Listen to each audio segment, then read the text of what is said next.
Hi, hello, and welcome back, everybody, to Wolf Tales. Last time we were watching a few VHSs with the girls, and I'm pretty sure they found one that's not for most audiences, if you will.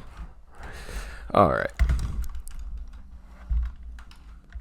Having napped for a while yesterday evening, I wake up earlier than usual this morning. Long before my largely unnecessary alarm clock can wake me up, I rise from my bed and begin to stretch. Unfortunately, even though I've awoken early, there is no reason for me to be awake at such a time. It isn't warm enough to work, and there are no time-sensitive activities in my list of things to do. All I've done is deny myself a sleep in. I guess I should go check on the girls. Maybe they have something they want to do this morning. I walk into the living room half expecting to see Mira already cooking and Fudiyu sitting on the floor behind her impatiently. Surprisingly, however,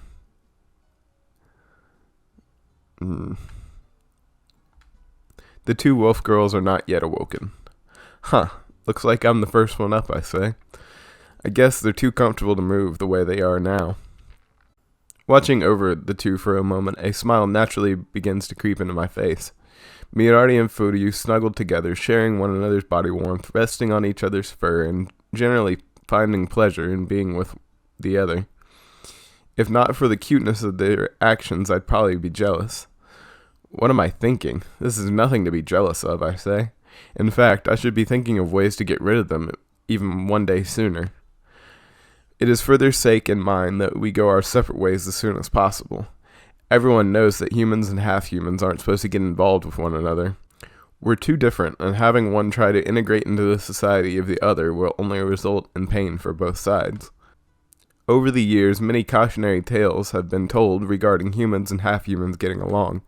Humans feeding starving half-humans only to become their dessert. Half-humans seeking refuge in human homes, then ultimately slaughtering the families within and stealing their shelter. There have even been cases of mass killings on both sides, starting with nothing more than subtle differences in their ways of life. In hindsight, I've taken a pretty substantial risk by taking in a half-wolf and a member of one of the most aggressive and bestial races into my home. That being said, look at these two right now. It's pretty hard to imagine either one of them turning on me. Hell, Mead already acts more human than most of the people I've ever known, and she certainly knows her way around the kitchen better than I do. Speaking of which, I say, prying myself away from the adorable sight, I walk into the storeroom in search of something easy to cook for breakfast. When I start to prod around the storeroom, however, I quickly realize something important. Oh man, where did all the food go, I ask. I thought I had enough to last until summer. I know those two eat a lot more than I do, but we shouldn't have gone through that much food already. Perplexed, I scratch my head.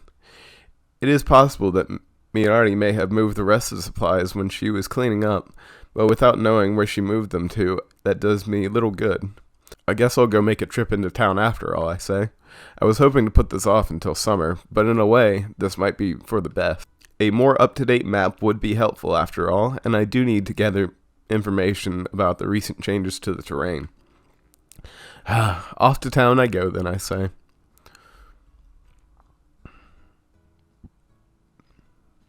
Without delaying any further, I grab my keys and head to the side of the house. I then jump into the truck and turn the key and start to rev up the engine. Come on, you stupid thing. It hadn't been that long since I last drove you. I continue to rev the engine in an attempt to warm up the truck. Unfortunately, my efforts seem to result in nothing more but an increased level of noise. Come on, you good-for-nothing, I say. Says Fudiyu. Huh? I say. Arf, arf. Ruff, ruff. Stay away from it.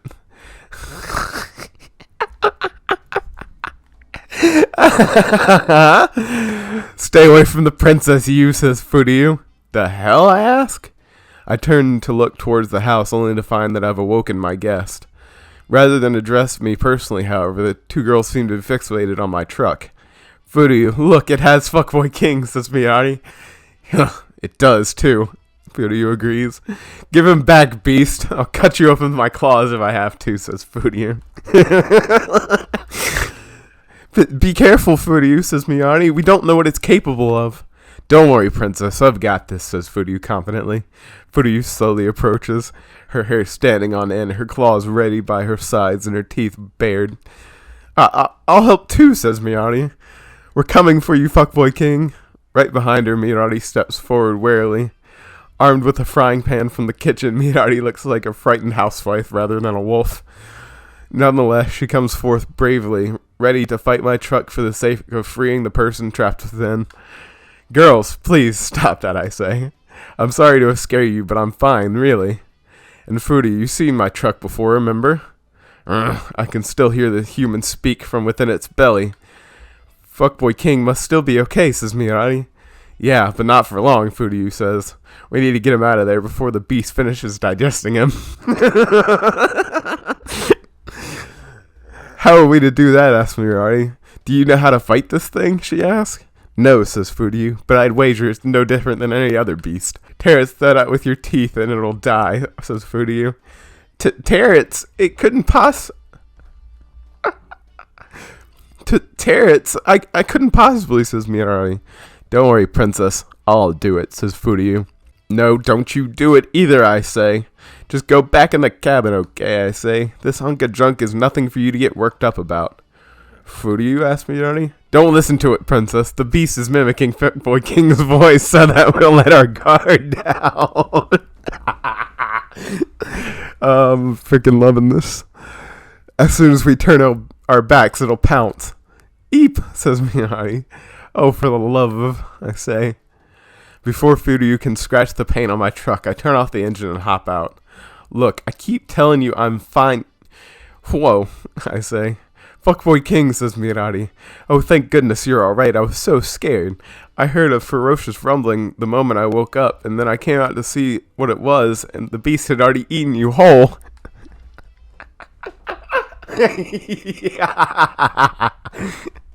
Oh man, this is good. I thought we were too late, and that you, says Miyagi. I exhaled deeply and placed my hand on Miyari's head. There, it's all right, I say. This thing is nothing to be worried about, I say. But Fuckboy King, ha, prod. Is it truly dead? Asked Furyu. With Miyari's face buried in my chest, I watch on in amusement as Furyu continues to cautiously poke my truck with her claws. Furyu, you don't need to do that, I say. It's a machine, just like the kettle or the television. It isn't going to hurt you, I say. Like I believe that, says Furyu.